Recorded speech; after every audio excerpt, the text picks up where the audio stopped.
Guys welcome back to my channel. ഞാനിന്ന് നമ്മുടെ Eid സീരീസിൻ്റെ third look ചെയ്യാൻ പോവാണ് കേട്ടോ. അപ്പം സ്കിന്നൊക്കെ നന്നായിട്ട് മോയ്സ്ചർ ചെയ്യുന്നുണ്ട്. കാരണം ഇപ്പോൾ വെയിലും ചൂടും നോമ്പും ഒക്കെ ആയിട്ട് നല്ല ഡീഹൈഡ്രേറ്റഡ് ആയിട്ട് ഇരിക്കുകയായിരിക്കും ബോഡി സ്കിന്നും ഒക്കെ. അപ്പം ഞാൻ നന്നായിട്ട് മോയ്സ്ചർ ചെയ്തു ശേഷം നല്ല ഒരു എൻ്റെ ഷെയ്ഡിലുള്ള ഒരു ഫോറെവർ 52ൻ്റെ ഒരു ഫൗണ്ടേഷൻ ഇട്ട് കൊടുക്കുകയാണ്. നിങ്ങളും ഷെയ്ഡ് കറക്റ്റ് നോക്കിയിട്ട് ഇടാൻ ശ്രമിക്കുക. എന്നെങ്കിൽ മാത്രമേ മേക്കപ്പ് നല്ല വൃത്തിയിൽ ഭംഗിയിൽ കിടക്കുള്ളൂ കേട്ടോ. അല്ലെങ്കിൽ ഈ പൊട്ടിയടിച്ച ഒരു ലുക്കൊക്കെ വരും. നെക്സ്റ്റ് ഞാൻ ഐബ്രോ കുറേ കാലത്തിന് ശേഷം ഒന്ന് ത്രെഡ് ചെയ്തു. അതിന് ശേഷം ഞാൻ ഒന്ന് ഷേപ്പ് ചെയ്ത് കൊടുക്കുന്നുണ്ട്. അപ്പോൾ ഒരുപാട് ആർട്ടിഫിഷ്യലായിട്ട് തോന്നാതിരിക്കാൻ വേണ്ടിയിട്ട് തന്നെ ഞാനിവിടെ കൺസീലറൊന്നും യൂസ് ചെയ്യുന്നില്ല. കാരണം നമ്മളൊരു നോർമൽ ഒരു ഇതല്ലേ ചെയ്യാൻ പോകുന്നത്. അപ്പോൾ അതിന് വേണ്ടിയിട്ട് ഇനി കൺസീലറൊന്നും ഇവിടെ യൂസ് ചെയ്യുന്നില്ല. ഡയറക്റ്റ് ഒരു ലോസ് പൗഡർ വെച്ച് സെറ്റ് ചെയ്തതിന് ശേഷം ഞാൻ അതിൻ്റെ ഒരു യെല്ലോ ഔട്ട്ഫിറ്റാണ്. അപ്പോൾ അതിന് മാച്ചായിട്ടുള്ളൊരു ഐ ലുക്ക് ചെയ്യുന്നുണ്ട്. അപ്പോൾ സാധാരണ രീതിയിൽ നിന്നും ചെയ്യുന്നതിൽ നിന്നും ചെറിയൊരു വ്യത്യസ്തത ഉണ്ടായിക്കോട്ടെ എന്ന് വിചാരിച്ചിട്ട് ഞാൻ നമ്മുടെ സ്മോക്കി ഐ ചെയ്യുന്നുണ്ട്. വളരെ സിമ്പിളായിട്ടുള്ളൊരു മെത്തേഡിലാണ്.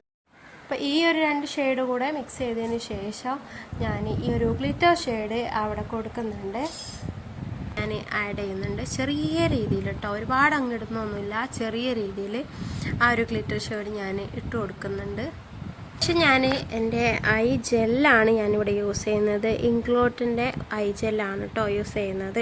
അപ്പോൾ അത് താഴെയും കൊടുക്കുന്നുണ്ട്, മേളിലും ഞാനത് തന്നെയാണ് കൊടുക്കുന്നത്. ശേഷം നമ്മൾ സ്മോക്കി ഐ ചെയ്യുമ്പം ജെൽ ഐലൈനർ യൂസ് ചെയ്യുന്നതായിരിക്കും ഏറ്റവും ബെറ്റർ. അപ്പം ഞാൻ മേളിൽ കൊടുക്കുമ്പം ഇന്ന രൂപത്തിൽ വൃത്തിയായിട്ടൊന്നും ചെയ്യുന്നില്ല. കാരണം നമുക്കിത് സ്മഡ്ജ് ചെയ്തെടുക്കാനുള്ള അല്ലേ, എങ്ങനെ ആയി കഴിഞ്ഞാലും പ്രശ്നമില്ല.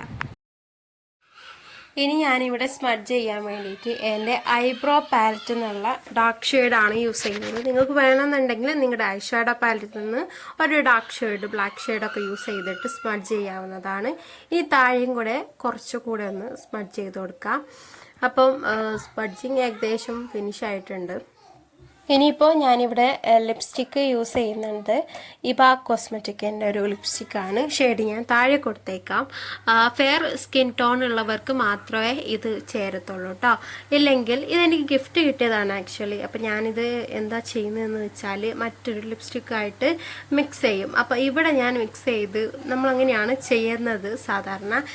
നമുക്ക് പല ഷെയ്ഡും തമ്മിൽ കൂട്ടി മിക്സ് ചെയ്തിട്ട് ഇങ്ങനെയും ചെയ്യാം. പിന്നെ ഇവിടെ ഞാനിവിടെ വേറൊരു പുതിയൊരു മെത്തേഡ് കാണിക്കുന്നത് നമ്മുടെ ഐ ഷാഡോ പാലറ്റ് എന്നുള്ള ഒരു ഡാർക്ക് ബ്രൗൺ അല്ലെങ്കിൽ ഡാർക്ക് റെഡ് പോലത്തെ ഒരു ഷെയ്ഡൊക്കെ എടുത്തിട്ട് മിക്സ് ചെയ്ത് കഴിഞ്ഞാൽ ഇതുപോലെ മിക്സ് ചെയ്ത് കഴിഞ്ഞാൽ നമുക്ക് പുതിയൊരു ഷെയ്ഡ് കിട്ടും. ഇനിയിപ്പോൾ നിങ്ങൾക്ക് മാറ്റ് ആവണം, ഒരു ഗ്ലോസി അല്ലെങ്കിൽ കുറച്ച് ക്രീമി ടെക്സ്ചറിലുള്ള ഒരു ലിപ്സ്റ്റിക്കൊക്കെയാണ് നിങ്ങൾ യൂസ് ചെയ്യുന്നുണ്ടെങ്കിൽ അത് മാറ്റ് ഫിനിഷിലോട്ട് മാറ്റണമെങ്കിലും ഈ ഒരു മെത്തേഡ് സ്വീകരിക്കുക കേട്ടോ. അപ്പോൾ കണ്ടില്ലേ, നിങ്ങൾ വേറൊരു ഷെയ്ഡായി കഴിഞ്ഞു. ഇപ്പം നല്ലൊരു ഭംഗിയുള്ള എനിക്ക് സ്യൂട്ടായിട്ടുള്ള ഒരു ഷെയ്ഡായി കഴിഞ്ഞു.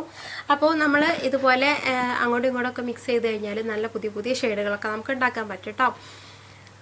അപ്പോൾ ഞാൻ അവസാന ഘട്ടത്തിലോട്ട് എത്താറായിരിക്കുകയാണ്. അപ്പോൾ ഒന്നുകൂടി ലൂസ് പൗഡർ വെച്ചൊന്ന് സെറ്റ് ചെയ്തുകൊണ്ട് തന്നെ ഞാനൊന്ന് ലൂസ് പൗഡർ ഇട്ട് ഒന്നും കൂടി സെറ്റ് ചെയ്ത് കൊടുത്തിട്ടുണ്ട്. നെക്സ്റ്റ് പിന്നെയാണ് ഞാൻ ഓർത്ത് ബ്ലഷ് ഇട്ടിട്ടില്ലല്ലോ എന്നുള്ള കാര്യം. അപ്പോൾ ബ്ലഷ് എടുത്ത് ഇട്ട് കൊടുക്കുകയാണ്. അതിനുശേഷം എൻ്റെ സെറ്റിംഗ് സ്പ്രേ കൊണ്ട് ഞാൻ ഫൈനൽ സ്റ്റെപ്പ് എന്ന പോലെ സെറ്റ് ചെയ്ത് കൊടുക്കുന്നുണ്ട്. അതിൻ്റെ ഇടയിൽ ഞാൻ ആ ഒരു സെയിം ബ്ലഷ് പാലറ്റിൽ തന്നെ ഒരു ഹൈലൈറ്റർ ഉണ്ട്. ആ ഹൈലൈറ്റർ വെച്ചിട്ട് തന്നെ ഞാൻ എൻ്റെ ഹൈ പോയിൻറ്റ്സ് ഒക്കെ ഒന്ന് ഹൈലൈറ്റ് ചെയ്ത് കൊടുക്കുന്നുണ്ട്. അപ്പോൾ ഏകദേശം മേക്കപ്പൊക്കെ കഴിഞ്ഞിട്ടുണ്ട്. ഇനി സെറ്റിംഗ് സ്പ്രേ ഒന്ന് കൊടുക്കേണ്ട ഒരു ചെറിയൊരു പണി മാത്രമേ ഉള്ളൂ. അപ്പം നല്ല രീതിയിൽ ആ ഒരു മോയ്സ്ചറൈസർ നല്ല രീതിയിൽ അപ്ലൈ ചെയ്തുകൊണ്ടും പിന്നെ ഹൈലൈറ്ററും കൂടെയൊക്കെ വന്നതുകൊണ്ടും നല്ല രീതിയിൽ ഒരു ഗ്ലോ ഉണ്ടായിട്ടുണ്ട്. അപ്പോൾ നിങ്ങൾക്ക് കാണുമ്പോൾ തന്നെ ഫീൽ ചെയ്യുന്നുണ്ടാവും ഒരു ചെറിയൊരു നാച്ചുറൽ ലുക്കാണ്. എന്ന് വെച്ചാൽ കുറച്ചൊന്ന് നമ്മൾ ഐയൊക്കെ ഒന്ന് ഇച്ചിരി ഹെവി ആയിട്ട് ചെയ്തിട്ടുണ്ട്. അപ്പോൾ ഈ ഒരു ലുക്ക് നിങ്ങൾക്ക് ഇഷ്ടമായിക്കാമെന്ന് വിചാരിക്കുന്നു. അപ്പോൾ എല്ലാവർക്കും ചെയ്യാൻ പറ്റും, ട്രൈ ചെയ്ത് നോക്കുക. അപ്പോൾ ഇതാണ് നമ്മുടെ തേർഡ് ലുക്ക്. ഇഷ്ടമായാൽ പ്ലീസ് ഡു ലൈക്ക്, ഷെയർ ചെയ്യാൻ പറ്റുമെങ്കിൽ ഒന്ന് ഷെയർ ചെയ്യുക, സബ്സ്ക്രൈബ് ചെയ്യുക. അപ്പോൾ നെക്സ്റ്റ് വീഡിയോയുമായിട്ട് വീണ്ടും കാണാം. അതുവരേക്കും ബൈ.